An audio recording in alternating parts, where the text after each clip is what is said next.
A Pobra seguirá deixando en mans de Augas de Galicia a explotación de Adar. No Pleno Municipal Ordinario aprobouse ademais a moción do BNG proposta pola plataforma SOS Sanidade Pública. A explotación da estación depuradora de augas residuais da Pobra do Caramiñal seguirá en mans de Auga de Galicia. Así o aprobou hoxe en sesión ordinaria a Corporación Municipal ao non poder o Concello asumir os gastos desta xestión.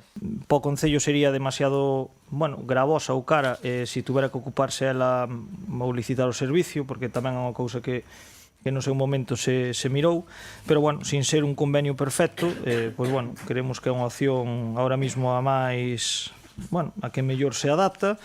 É verdad que a Xunta de Galicia tamén lle ven moi ben, porque o coste de dar aquí ronda os 600.000 euros, 400.000 xa o repercute normalmente nos ciudadanos, e os outros 200 nos mete a través de multas. Unha xestión que ademais supera unha revisión no funcionamento da EDAR para arranxar posibles avarías e problemas no filtrado de auga. E, necesita ser revisado e comprobar que cumpre ben a súa función, que non dá problemas no bombeo propio que ten a depuradora para expulsar a auga depurada. E, unha serie de puntos que fan referencia á entrada de augas brancas, da auga da chuvia na rede de saneamento, a posible entrada que a día de hoxe non temos ninguna detectada de auga salgada, e unha serie de responsabilidades que en realidad son as que xa temos atribuídas, non? Entonces, para o Concello, en principio, polo de agora, é unha boa noticia manter este convenio e que siga sendo Augas de Galicia quen xestione a EDAR. A moción foi aprobada cos votos favorables do equipo de goberno e as abstencións do Grupo Popular. Unhas abstencións que traen consigo as acusacións de mala xestión das instalacións. Ustedes proclives y participativos a la gestión pública y municipal de las instalaciones, creo que tienen ustedes la oportunidad de oro para ser consecuentes, al menos. Es decir, oye, o a partir de ahora ya no vamos a criticar Aguas de Galicia cuando nos ponga sanciones por las aguas pluviales. O van ustedes a hacer algo para evitarlo, o han negociado con ellos lo que no aparece en el convenio, la exención o la disminución de esos costes.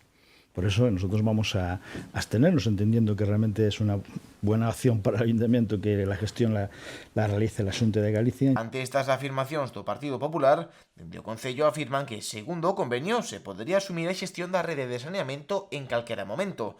Unha xestión que para o concelleiro de Medio Ambiente non sería doada polo alto gasto que lle suporía a Pobra. Ninguna oportunidade perdida, ninguna oportunidade de ouro, porque esa posibilidade vai estar en calquera momento. Como ben recolle o convenio por mutuo acordo, se vai a poder anular o convenio e vamos a poder asumir a EDAR no momento que o Concello considere oportuno.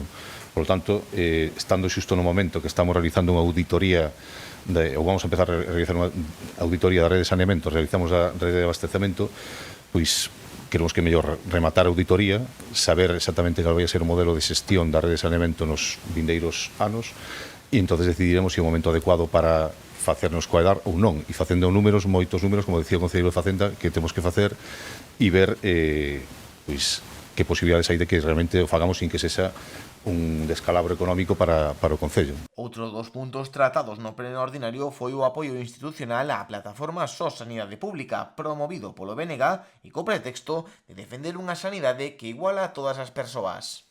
Que efectivamente a cidadanía tense que manifestar o 6 de abril, é un problema que temos todos e todas, e é xustamente os servizos públicos, a sanidade pública, o que nos iguala a todos. O que nos iguala a todos.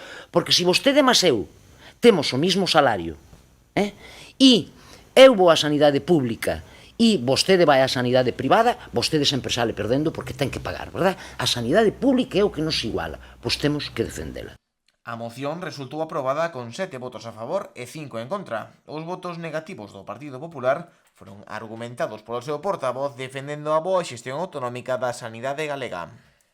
Esto no es un tema de recortes ni de ideología. La realidad, miren, no hay recortes, hay más inversión.